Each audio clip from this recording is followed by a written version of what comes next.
Hola, kamusta mga tatak? KMac!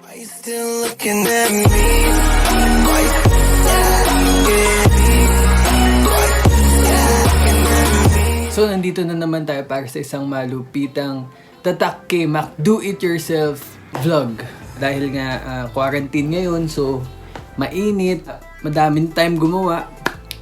So, may napanood ako before na gumawa siya ng homemade ice cream. Pero yung ingredients na gagamitin natin, medyo iniba ko.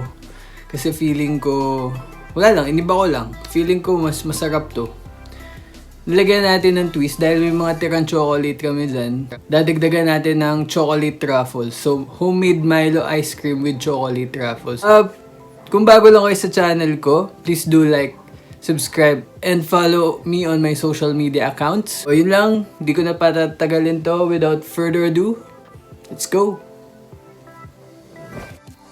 Ingredients needed: 1 cup Milo, 3 to 4 packs of all-purpose cream, 1 small can condensed milk or creamer, chocolate truffles, and optional half cup of milk.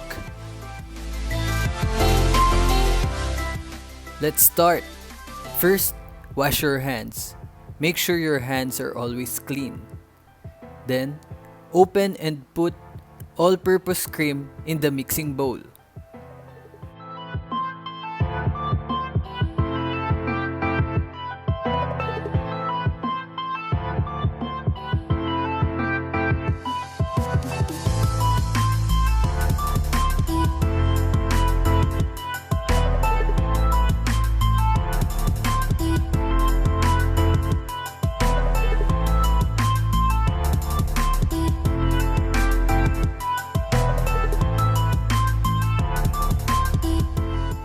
Next, get your condensed creamer or milk.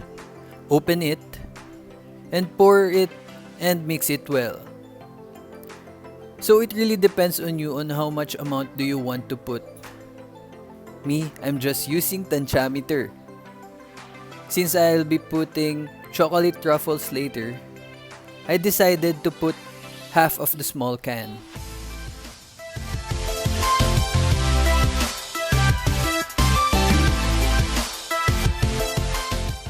After mixing it well, now is the time to put 1 cup of Milo.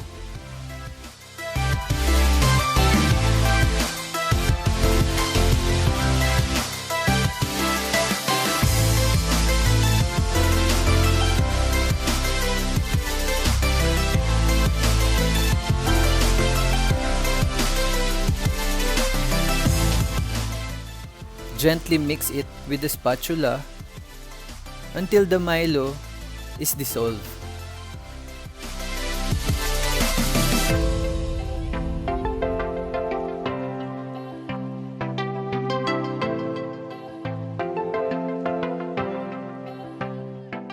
So, I have prepared melted chocolate truffles earlier.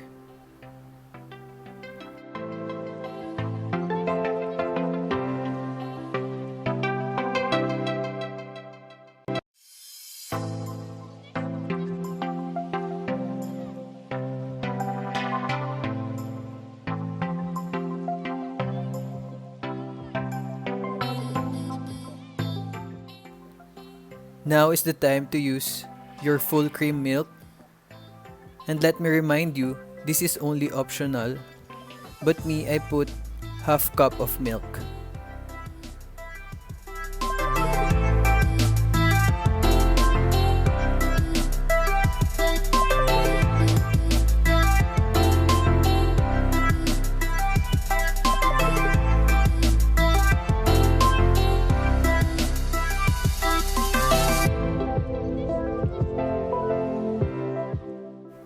Mix it until the desired texture is thick and creamy.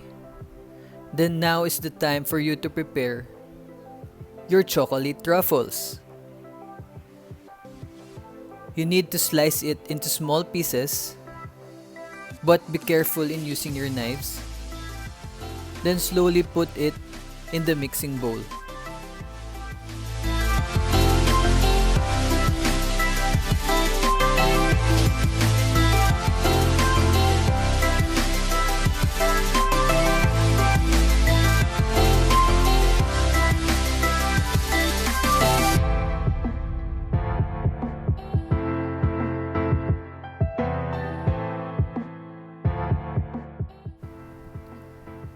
We're almost done.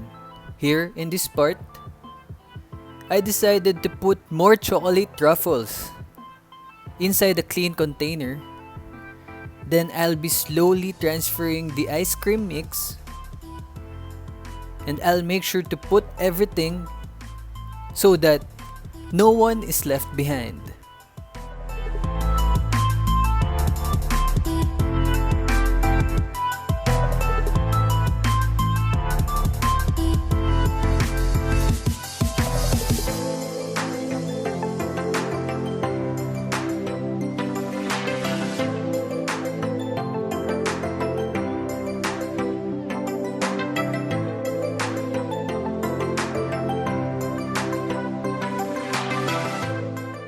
That's it! You're done! You just have to place it inside the freezer for 3 to 5 hours or overnight.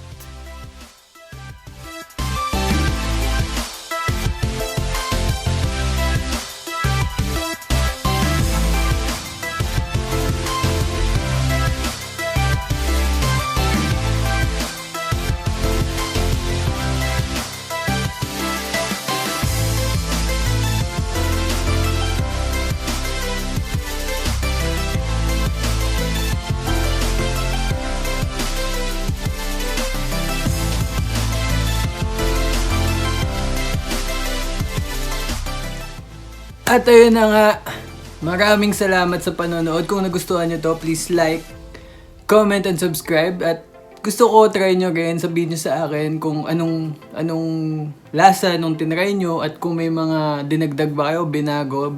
Share nyo rin sa akin para sa susunod pwede ko din gawin. Ayun lang guys, so hanggang sa susunod na mga vlogs, maraming salamat. Bye-bye!